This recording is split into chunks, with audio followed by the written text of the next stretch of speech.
Knowledge media. Knowledge as process. Knowledge is something human beings naturally crave. Do you know what it means to know something? The Knowledge Media Podcast with Heather Prozac. Welcome to Knowledge Media. As you know, we have different guests on from different walks of life. My next guest, living a regular life in Manitoba and just doing what he thought was the right thing to do. And months later, his 2021 turned into something that is what you could call a nightmare. Joining me right now is Jason Dziver. Jason, thank you so much for joining me today and sharing your story. Thank you for having me. I'm sure you don't always sit on podcasts and talk about yourself. What do you do for a living? What's your background? Tell us a little bit about you. Well, I'm a journeyman mechanic by trade. I worked as a field service mechanic for a Caterpillar dealer in Manitoba for 20 years. 10 years ago, approximately, I was headhunted to come work at Russell Ready Mix as a manager. So I moved into a management role almost 10 years ago. And I've been a service manager since then. So successful career. Yeah, very successful career. I have two boys in my life. Awesome. That are energetic. Seems like a pretty normal life, right? Let's kind of start into the pandemic. So actually, I'm going to back up to. So we're in March of 2020, and I'm going to add in that I was engaged to a beautiful young lady. We had our wedding social March 7th of 2020. 1 week later, the country was shut down. Our wedding was planned for July of 2020. So we had to cancel our wedding because no COVID weddings and all that sort of stuff. And Manitoba was quite locked down. Like from when you compare it to other provinces, like I'm in Alberta, I remember talking to family going, whoa, you guys are you are on another level than a lot of other provinces across. So you're getting ready for a wedding. You find out everything's locked down. You have to move the date. Jenna, my fiance, she looks ahead in life and she says, I'm not sure 2021, we're going to be able to do anything either in 2021. Like in my mind, I thought this lockdown was going to be like 2 months max. Like that's it. And then life will go back to normal. I don't know what she had. Me too. But anyways, she said, no, we're going to reschedule our wedding. We go through all, we listen to the rules. Her and I and my two boys for the Christmas of 2020, we did not go to my parents' place. We tried to follow all the right rules that the government was putting into place. We stayed at home. We had a video supper with my family, which only lived 10 minutes away. The spring of 2021 rolls around. Now all the talk is starting. You have to get the shot to be able to do anything in life. How are you feeling about all that? Like, you were engaged and you had to change the wedding date, or at least you're like, well, it's probably not going to happen. But yeah, if my fiance wants to change the wedding date because she thinks this is going to last, fine. What's going on inside of you as they start talking about getting the shots and stuff? Like my headspace was at, we have no choice. If you want to go to a hockey game, if you want to go to a baseball game, if you want to go to any events, if you want to travel, you have no choice but to get that shot. Yeah. Okay. Yeah. Did not want the shot. If I had a choice, if it had been a choice not to get the shot, I would not have gotten it at all. May of 2021, I was likely in the best shape that I've ever been in. What do you mean by that? Well, I was working out in my own living room. I had a weight bench set up, elliptical. And how many times a week would you usually work out? About 5 days a week, yeah. It was the end of June when I had my second shot. First shot was sometime in May, and then 6 weeks apart, I guess. Second week of May, and then end of June was my second shot. So okay. So we had a great summer at the lake.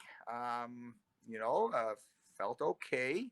Now we're looking at August, September. What's happening there? Yeah, September, October. So I remember doing a job with Steve Sabaski. We did a job together. We rebuilt an engine for a farmer around Oakburn, and Steve and I were doing this job in the farmer's shop, and I'm climbing up and down the truck, and Steve says, "You're pretty winded, eh? And you're sweating a lot." Like I said, "Well, I guess I'm getting old. I can't quite do what I used to do." So Steve, you don't think anything of it. Your answer is like, I'm getting old. Well, yeah, like, How old and are you? Can I ask that? I can yeah, ask yeah, that. I'm 47. I'm Oh, so 47. old. Yeah. So I guess compared to Steve, he's a Yeah. young, strong guy. So, anyways, he's bouncing around like a yo-yo, and here's this 47-year-old. I'm trying to keep up with him, but I've done that kind of work all my life. But I have been in a management role for the last 10 years, pushing more paper. So he's bugging me that that's all I can do now is be a pencil pusher. And so this was September, and then Thanksgiving rolled around, and now we're at we have a Thanksgiving weekend with the family like we always do, and something's happening in my mouth. I have this pain in my gums, and my gums are all sensitive and like wickedly sore. I've never had this before, like never ever. And so I go to my dentist. He may have known something behind the fact, but he just gave me some topical stuff to a rub to put on it, and a mouthwash to kind of subside it, and see Why do what you happens. say that you think he may have known? Patients with autoimmune diseases have symptoms, and one of the symptoms is sensitive gums. He admitted to me that he would see patients Wow. that had autoimmune diseases that and had this symptom with sensitive gums. So okay, so What's now the we're pain like? Is it just annoying? Is it like a wisdom tooth coming in and coming out? You know, that just gnawing wisdom pain? tooth is yeah, actually, yeah, wisdom tooth coming in, coming out, exactly. Okay. Okay. Just sensitive gums, irritated gums. At the moment, they are not. For some reason, sitting here talking to you, um, it comes and goes. Oh, it It still does. Okay. Yeah, it still does actually. It was here last week. So now let's move about a month ahead into the middle of November, and the reason about that because it's middle of November is hunting season, and November 2021. Okay. You are a yeah, guy's guy. yeah, November's third week of or middle of November starts hunting season, and this is how I can remember this. I was out hunting, like we always do, and my muscles started to just get very sore and stiff. My upper body muscles, so shoulders, pecs, neck muscles, forearms, biceps, everything from chest up. All of a sudden, my muscles are like they're sore, and I lost my upper body mobility. I could only raise my hands. I couldn't raise my hands above my head. I lost the ability to raise my hands. I lost my upper body mobility, and my muscles were solid as a rock. So I saw the doctor, my GP. I guess before that, I ended up going with some buddies to the Blue Bomber game in beginning of December. It was against Saskatchewan. It was freezing cold. We're wearing skidoo suits and we're trudging along in skidoo suits, and I can hardly move because my body's so stiff. But I went to this football game in Winnipeg, and after that, oh my gosh, I was a wreck. I couldn't move. I almost my whole upper body seized up. I could still walk. December 7th, 2021. I had my first appointment with my general practitioner, Dr. Visser, and he either said I had a virus or I have an autoimmune disease. Autoimmune diseases run in your family? No. Okay. A week later, I get an appointment with a internal medicine specialist. She gave me my diagnosis immediately. She gave me a piece of paper that explained different the myositis symptoms, and everything on that paper, I still have the piece of paper. Everything on that paper was all my symptoms. So she wrote, the paper was about myositis. She wrote on the piece of paper, polymyositis slash dermatomyositis. So myositis, as I read it, is a rare group of diseases characterized by inflamed muscles, which can cause prolonged muscle fatigue and weakness. The group includes the autoimmune disorders, and then they go on to list the two that you are about to mention to me. That is why we're talking today. So they are which ones? Polymyositis and dermatomyositis. So you hear that, and what's going through your mind? Well, yeah. So I guess initially my GP put me on 30 milligrams of prednisone. So now her and I are chatting in her doctor's office about wanting to put me on 80 milligrams of prednisone. Now, What does prednisone do to you? it blows you up like a balloon. You look like your face will look like a basketball. It affects some of your muscles and tendons. The side and effects are definitely like not pronounced, like, pleasurable. Yeah, right? and they're not pleasurable. Once the doctor prescribes you with the two autoimmune diseases, you're like, okay, are you Googling it when you get home? The family and friends probably did more investigating on my actual name diseases than I did. Nice. I guess I was just at this point like, okay, coming up to Christmas time, things weren't getting really great, but I Like, was yeah, so still, is your body still reacting the same way? You're still I'm stiff? still, muscles are still hard as a rock. Um, Having more trouble walking. Not going to work anymore. Not enough strength to go to work anymore. Stopped going to work about the third week of December. I talked to Ross, who is the pilot from BC who had some major issues, and he was one of the first Canadians to get money from the government for his injury from the shot.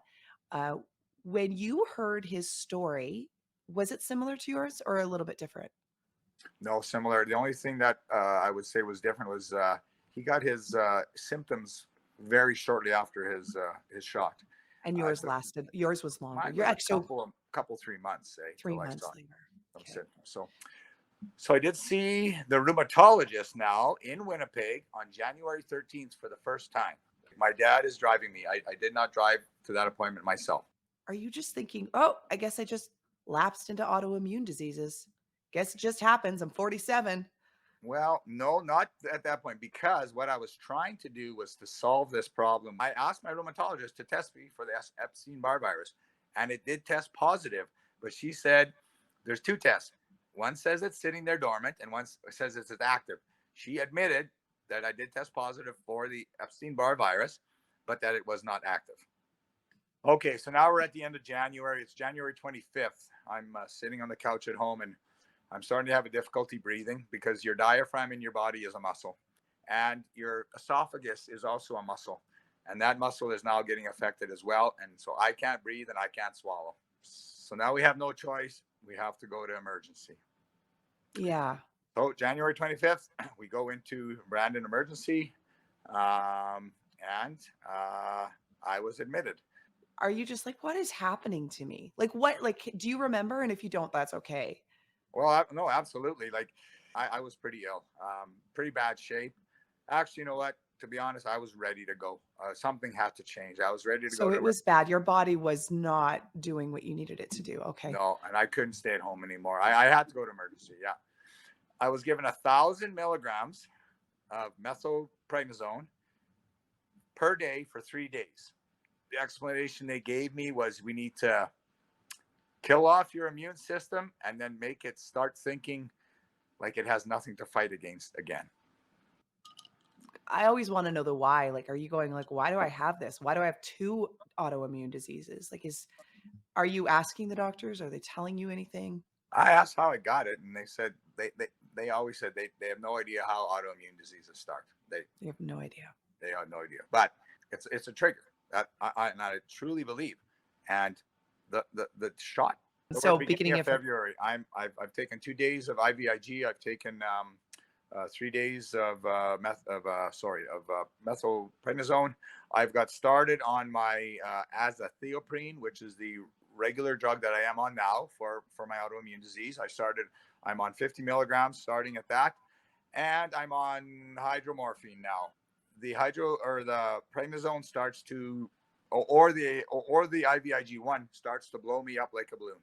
So I go into the hospital at 230 pounds, 232 pounds, something like that. I went all the way up. I gained so much fluid. I was 260 pounds. So I gained 27, 28 pounds of fluid in the hospital.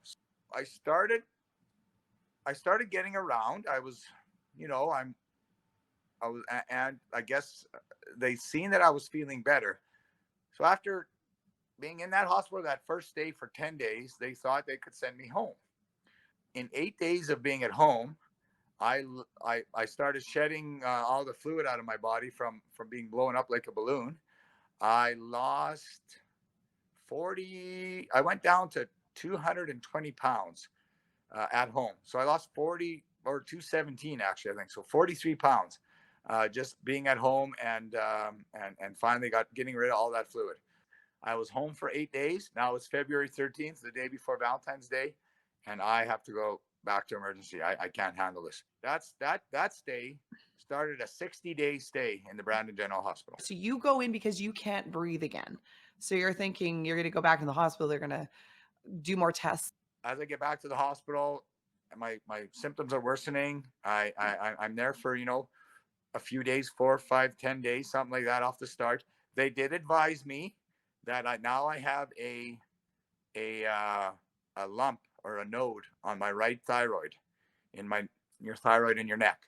This is what they told me: is my disease saw that thyroid node in my body. It was the size of a golf ball, and it was fighting. That had to be removed before my body would consider starting. Because it was fighting that. Got it. It was fighting that. It thought that there was something foreign in the body, and my autoimmune system was fighting against my own body. After that February 14th, going back to the hospital, I lost my ability to swallow as well. In about a week or so, or 7 to 10 days after going back into the hospital. So now I'm thinking, now we're about February 21st to February 25th, something like that. Like this started September 2020 for you, right? At the end of February, I can't swallow, I can't eat. I had to have a feeding tube put in. First, I had a feeding tube through my nose into my stomach. I had that for about 4 weeks, or 3 to 4 weeks. Actually, I had my thyroid surgery done on March 14th. They took out the feeding tube a week after that, which was about March 21st, and put a stomach feeding tube in at that point because they wanted to start rehabilitation on my swallowing.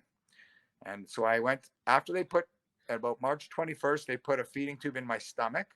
I used that feeding tube for about 2 weeks in my stomach while I did a rehabilitation program to how to learn how to swallow again. So now we are at about the beginning of April, obviously. And I finally, a week prior to leaving the hospital, I am finally eating meals normally again. I still have my feeding tube in for a backup. And on April 12th of 2021, I was able to come home. Wow. Yeah. That's such a story. Is there any idea where you're getting the autoimmune diseases from, or or you're just, it's at a point now where you're just trying to get healthy? It's at a point now where you're just trying to get healthy and you're trying to get strong. And so, yeah, they left the stomach feeding tube in for a month after I left the hospital. I could not get that stomach feeding tube out. I couldn't get it taken out until the May 16th. It had to stay in for 1 month. Are you able to start to kind of get back into normal life? Not yet. I couldn't really start my good, strong rehabilitation till about the middle of May. Unfortunately, around that exact same time, my fiance, who was an enormous help, and as I said earlier, I said that I had a foggy period in the hospital where I couldn't fill out disability forms. I couldn't do all this. So Jenna, my fiance, took care of all of that, just like Ross's wife did, and did all my disability forms, sent them all away. Ross was the other individual who was injured, but also came forward with his story, which I had talked to him on Knowledge Media, a podcast, I think a month ago, something like that. So Jenna is, so she was a huge help through this, obviously. Lots of stress on her too. Lots of stress on her too. Unfortunately, in May, Jenna realized she was having panic attacks, and she had to deal with on her own. The tough part is no one talks about everything else, the residual effects of it. You're dealing with the actual physical ailments, and whoever you're connected to, whether it's a fiance or whether it's your parents or your brothers, or they're all going through their own thing as well, because they obviously want to help you, and they don't know how to, because in this year that you're going through this, Jason, like there's no answers. Like no one's saying, you've got this is how you solve it. I can imagine it was really stressful on your relationship. Yeah. Absolutely. And you should be focusing on your health, right? So it's absolutely. Yeah. So, she was a huge rock. Actually, my boys were also a huge rock. My oldest son would come. He was going to college in Brandon. He would come almost daily and do physio with me, which was amazing, which would, and my other family members, my aunt and uncle, my mom and dad, they all came. They would do physio with me as well. You know, everybody and everybody was a huge help. Amazing. And I can't say enough, and I can't pass on enough thank yous to everyone who came, who sent messages, who sent prayers, who were praying for me and thinking of me and all sorts of stuff. So You had kind of connected the dots in your own head. Now, you do not have a doctor diagnosis. You have an idea on where you think the autoimmune diseases may have come from. So, what is your thoughts? And do the people that have been supporting you through all this time, do they feel the same way as you? my belief is that it was triggered at the time of the shot. My symptoms showed up after that. And I So think it's going to come in the way of more people like you speaking out. move on with the story. From now, we're at the middle of May. I'm doing enormous amounts of physio. I'm walking. I'm getting stronger and stronger every day. Unfortunately, my fiance asked for a separation, which now I'm going to deal I'm with so that. sorry. Thank you. That's tough. It's So really tough.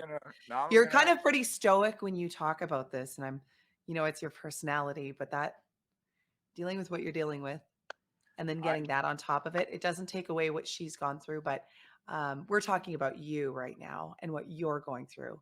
And I only want to know what you're going through. And so I just want to say, I'm so sorry that you had to deal with that on top of it because that could not have been easy and is not easy. No, it was not easy. So Yeah. I guess that's what I want to express is that, and Yeah. the whole shot thing it's been crazy, right? Yeah. Um, And now I'm understanding this your timeline you're trying to share, like where you were at when the world was normal. I hope that you take time for yourself. You're taking time for yourself, right? Obviously, well, to I'm make just gonna sure take that you're like sitting in it and just I'm not working. I'm still on disability. I have a bit of I can keep busy with some activities with my boys. I got lots going on, which is good. Um, but otherwise, I have a lot of time to think and a lot of time to reflect and a lot of time to learn, a lot of time to heal. you said you're not working. Um, how is the government helping? Because for me, I watched everybody get on this whole big bandwagon on social media saying, I got it, you get it, you get it, everyone, we're in this together. And even though you don't exactly have a diagnosis from a doctor specifically, which you're still working on that, and from what I understand, dealing with Ross, who is an injured person due to the shots, he said it took a long time. It takes someone to put in full-time work to help and navigate this system. And um, so for you, are you getting any compensation from the government? Have you? No, I'm not getting any compensation, and I have tried.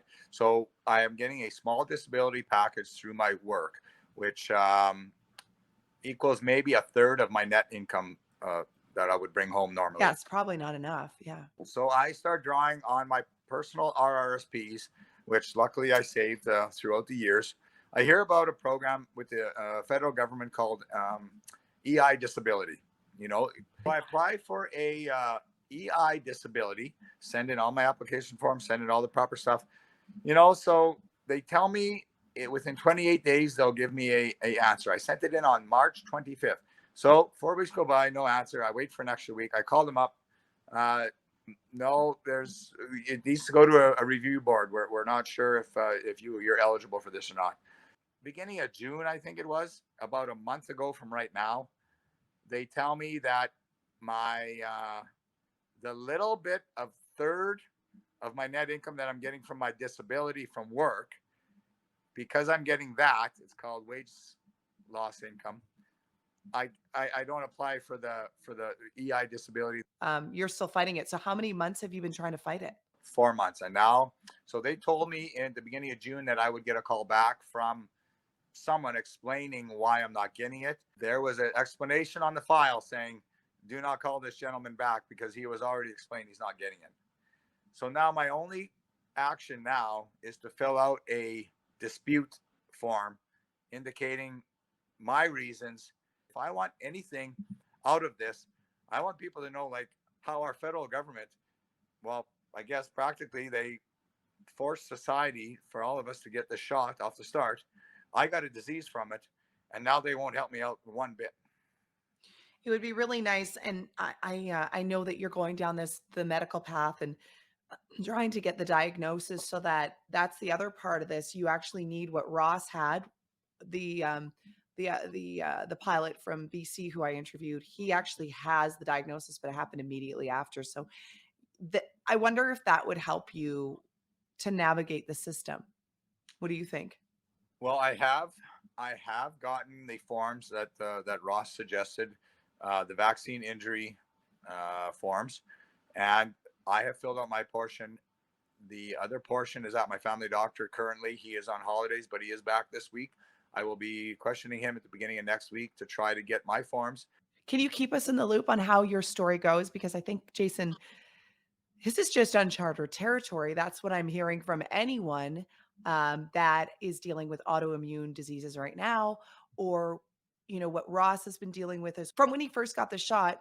I think that everybody has a story and it's different, and that's why it's hard to connect the dots. But underlying there, I think that there is similarities. So, um, you sharing your story and popping in with us periodically, would you be willing to do that, like just to let us know how things are going, and maybe even things that you found to try to navigate the system? Because that's how I feel. I know there's a lot of groups working on this right now, and I know that it's very confusing for people, especially when they're in your place. Because for me, I could say it's confusing, but you're walking it out. Yeah, check in with us, let us know how it's going. I encourage people to speak forward. I was a private person as well. I'm not sure what made me come forward. I I've come forward with my feelings. I've come forward with my thoughts more. I now that I'm separated, I want to be a different person. For a better future relationship, and be a better person with health. I do want to add one thing that made Yeah. that my strength and endurance changed. It was actually my younger brother. It was right after my thyroid surgery. He saw me in Winnipeg, him and my wife, and his wife, I should say, my sister-in-law. They saw me in Winnipeg after I had my thyroid surgery. They must have discussed, and they decided once I was ready to travel, they wanted me moved to Winnipeg to start, and they were going to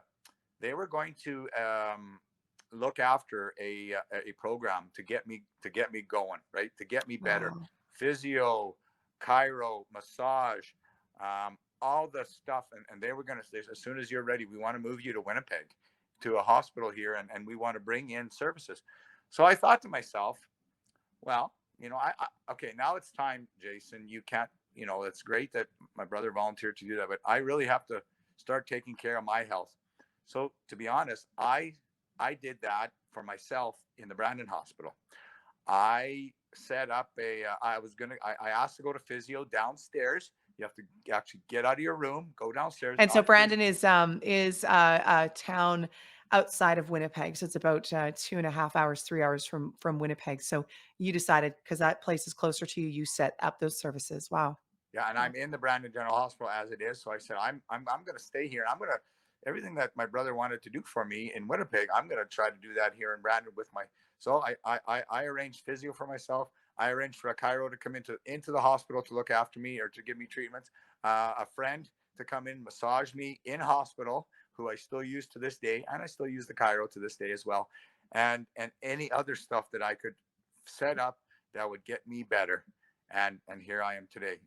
So And here you are today. So maybe you just needed that little bit of light at the end of the tunnel. That little bit of support's amazing what happens when someone just goes, "Hey, we want to help you with this." And yeah, it gave you the choice. You could take it, yeah, or and you went the other route to do it for yourself, which I think is really commendable.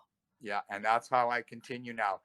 Some small feats that people don't realize. Swimming in a lake, which I did on the weekend. I saw Uh, your video. yeah, dancing at my mom and dad's wedding anniversary. I didn't video any of that and stuff like that. So it's So stuff you took for granted before. oh my It's this. gosh, stuff that I So took let's for. talk to the people that are going through what you're going through. Um, what is the advice you'd give them right now? Well, willpower is definitely, and I know willpower is strong. And you know what? I know the people who want to keep this to themselves, maybe it's harder to get willpower, right? So maybe coming out about it and speaking about it will give you the willpower and the strength to change and to be more motivated and be more, because I am part of an MSU group, a myositis support and understanding group, and it's those people who gave me the strength to be strong. Their views and their comments and stuff like that, is I walk continuously. My regular walk is about a 30 to a 45-minute walk per day. I'm very thankful that I can walk again, because in hospital I could not walk. I was pretty well Wow. stuck in a bed. If I did walk, I walked with a walker, and I would only go down the hallway and back. That was a big trip for me. That's One how much trip, strength you've just built up yeah. So when you're built up. dancing. I'm dancing. One other huge, and I'm swimming. What other huge thing I just did today, which I was, or this week, I guess, which I was unable to do, was laying on the floor on your back or on your stomach and being able to get up off the floor. For 4 or 5 months, I was unable to get up off the floor. I couldn't. If I fell, I had to be lifted up off the floor. I made huge improvements over the last four And you're months. celebrating them. I think that's the key. Yes, I'm very proud of myself Yeah, you uh, should for be. for where I am, and I'm going to continue working forward and gaining more and more strength. So, Jason, thank you so much for talking to us. Thank you for giving that insight into your life. thanks, Heather. Thank you for having me. I appreciate it. I love speaking about what I have, and I love speaking to you. You're a great friend. So Yeah. thank you.